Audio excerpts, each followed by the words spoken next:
Joining us now, Dr. Jamal Rifi, who's a prominent figure in Sydney's Lebanese Muslim community, and Sheikh Imam Tawhidi from the Islamic Association of South Australia.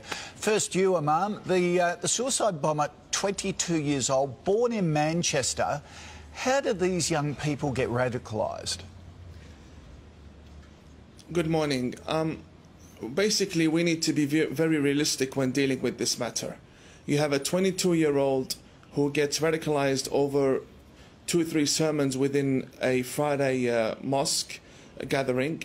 And the killer of Curtis Chang in Sydney was 15-year-old. And just on the 23rd of this month, 2 days ago, we had a 22-year-old female who is now being arrested, or was arrested, after having ties with ISIS in Adelaide. Now, this age is an age where someone would expect people to be going out, having fun. But no, we have a large number of youth that are being radicalized. This happens because of the books that we have, the Islamic scriptures that we have.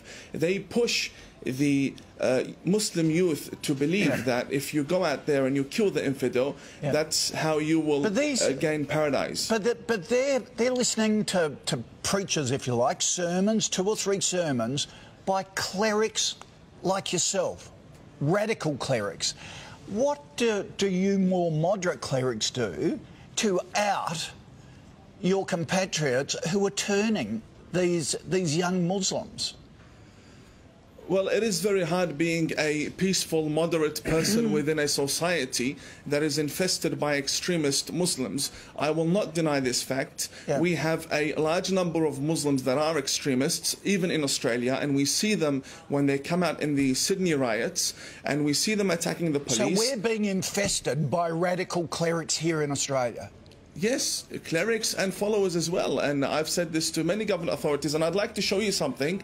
I bought this 2 days ago from a shop within Melbourne. This is Al-Qaeda's flag. These are stickers that are being sold for a few dollars. They have them on their windscreens. They have them everywhere. Now, I know that these things can be obtained from anywhere, even online or even on the internet. But when you have stores openly selling these items with full audacity and creating this jihadi atmosphere for the youth to put on their cars, fully modified cars now, instead of having stickers... So you're saying, do you believe our authorities should have more powers to get rid of these radical clerics and paraphernalia like that? I think we've got to get tougher. I think our authorities have misunderstood the situation. They have good relationships with the Muslim community, but having good relationships with the Muslim community does not necessarily mean you have control over them and that you can prevent a lone wolf attack. Yep. Jamal, you've constantly condemned many acts of terror. Do Muslim leaders have to be more vocal? The Prime Minister and the Foreign Minister yesterday were surprised that Muslim leaders were silent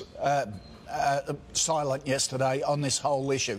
Do you have to be more aggressive, or do you live in fear? Look, we don't live in fear. We live in a very peaceful country. I don't know where the Imam got his information from. First of all, these scriptures existed for hundreds of years. They didn't incite for violence or terror act. It is an ideology of the so-called Islamic State and Daesh, and they are actually targeting the vulnerable young people, impressionable people. But we are Australian. Our Prime Minister has expressed the feeling of the nation, and that includes Australian Muslims. Our Grand Mufti only yesterday, Grand Mufti have condemned this act. We have shouted from the rooftops our condemnation of these acts. Now, Imam, what more can we do? Only last Jamal, week... Imam, you're shaking your head. Is there a disconnect between Muslim leaders? I disagree. I disagree. We have a situation where there is... A month doesn't go by without a terrorist attack happening somewhere around the world.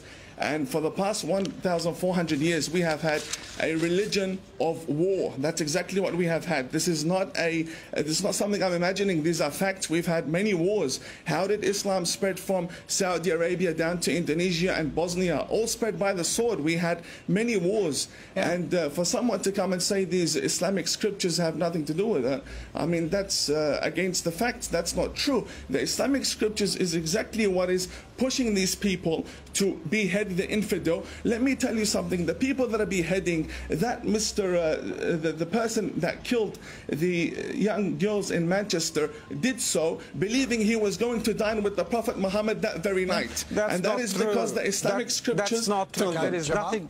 There is nothing in Islam that will justify... Do not lie to the Australian nation. Listen, we have there is in our nothing books in the Islam teachings that will of Ibn justify killing Taymiyyah innocent teach people. to behead people and to These kill and people massacre are people. going You straight. cannot sit there and lie to the Australian These people. people are No, wait a second. I came here hang on, let's give believing right that you a are a reply. moderate person. Do not Imam, lie let's to the give Australian right a public. reply to Jamal.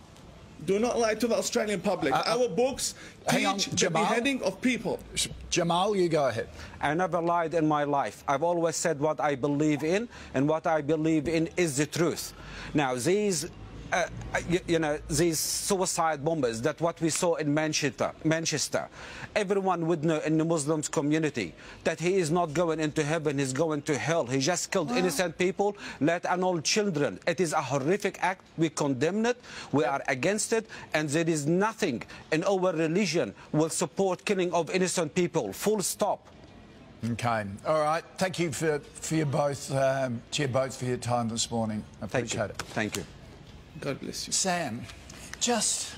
Wow. Is this one of the issues, that there are such extreme views within the Muslim community itself? It's one of the issues, but can I just say that Imam was Yeah. on 7 News a couple of weeks ago, and one of our reporters took him to Western Sydney, and he was spat on and sworn at by a lot of the locals there for speaking what a lot of us will say is quite sensible stuff. So Absolutely. a really very good discussion. big split there within their community. And is that the problem? Yeah, That's and the issue. he's actually being incredibly brave to come out and say that. Yep, I so agree. that's really powerful stuff.